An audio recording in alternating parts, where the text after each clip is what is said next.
ऐका ना, मला एक प्रश्न पडलाय की देव खरंच उपवास धरल्याने प्रसन्न होतो का?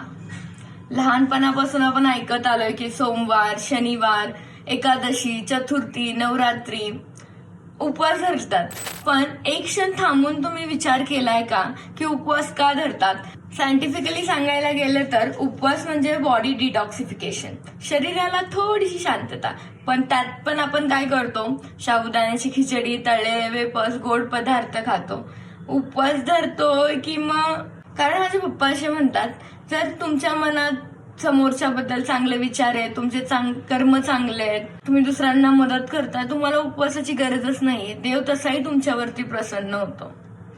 मला हे कळत नाहीये की समोरच्याच्या प्रती तुमच्या मनात राग आहे, वाईट विचार आहेत. जी सासू आदल्या दिवशी सुनेला काय काय बोलते तीच दुसऱ्या दिवशी उपवास धरते. म्हणजे तुमचं मनच चांगलं नाहीये, तुमचे विचार चांगले, आणि मग त्यावरून तुम्ही जाऊन देवाची पूजा आराधना करताय. याला काही अर्थ तरी आहे का? कारण कदाचित देवाला पोट रिकामा नकोय. मला असं वाटतं की देवाला मन स्वच्छ हवंय.